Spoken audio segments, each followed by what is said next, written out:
Permit me to ask about the UN. We've talked about the necessity for cooperation, and I'd like to know to what extent is that achievable through the UN, and are there obstacles to achieving success in the UN? And just be brief, because I've got a couple of other areas that I'd like to explore, so I'll trust that you'll move forward quickly. Congressman Green, good question. The UN is incredibly important in this regard. The sanctions regimes that are established under Chapter 7 obligation, making it mandatory for all countries to put in place the provisions, has been a very important parallel and complement to all of the targeted sanctions programs that the U.S. has put in place. And so Executive Order 13224, which is our terrorist financing executive order that's been implemented, is complemented by UN Security Council Resolution 1267 and more broadly 1373. There's a new, from February of this year, a new UN sanctions resolution on ISIS funding. And so that's important because it obligates countries then to do what the UN demands. And in some countries, there isn't really independent authority other than what's demanded by the UN. And so that in many ways enables the global community to try to shut down financing in other markets for these terrorist groups. I'm going to accept that answer, and I'll come back to you if there are others who would like to give an additional answer, because I want to talk for a moment about Hezbollah in Latin America. I understand that they are there for a reason. They seem to be in the drug business, according to what I have been told. Can you give me some indication as to whether or not they are spending some of this capital in Latin America to produce a certain outcome? And if so, what do you think that outcome is? That's a very good question. I think there's a lot on Hezbollah's activities that we're not entirely clear about, but I think that which we are clear about, they are raising substantial funds. They do have relationships with a number of drug cartels in Latin America. As for their broader goals, one goal does, in addition to financing, does appear to be their interest in spreading what I would call this broader Shia network operating not just in South America, but also in Central America.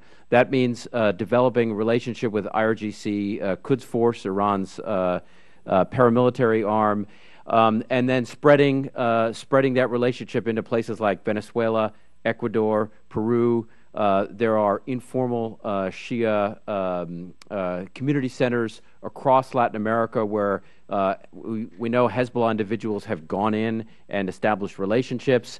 I think there's also a potential concern down the road that if they were to need to strike at some point, as they have in the past, including in Argentina, they have cells in place that they could use to conduct terrorist strikes.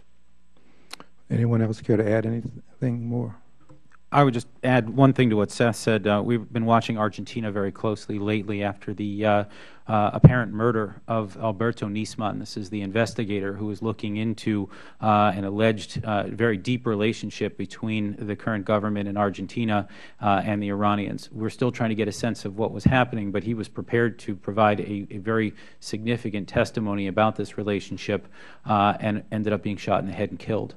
And so we're watching this very closely. A lot of concern that Iran may be looking at Argentina as an area of influence that they would like to expand upon.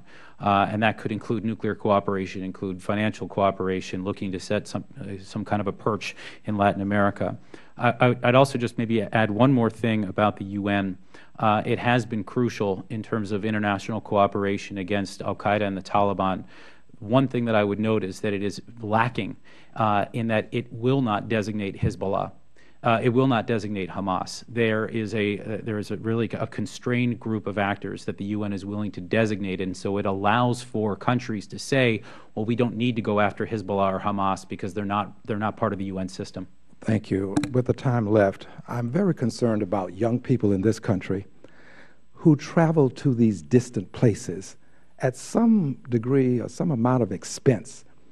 To travel from the United States to Turkey for a teenager requires some amount of money, and I'm curious as to whether or not these organizations are sending money to them or finding some way to fund this travel, or are they doing it with their own resources? I think, Mr. Green, the answer depends on which cases we're looking at. I think with a recent case of the 6 individuals from Minnesota, 2 of which were arrested in San Diego, they used that money themselves. Where they were going to be paid for was once they landed in either Turkey or Syria. And so the networks would have picked up their funding once they got into territory controlled by ISIS. But they used, my understanding is they used their own money to buy the plane tickets, and they cleared out their accounts before they left. So it doesn't cost a lot to fly over there, but it does cost a lot for them to stay once they're there. Thank you, and thank you for being generous with the time, Mr. Chairman.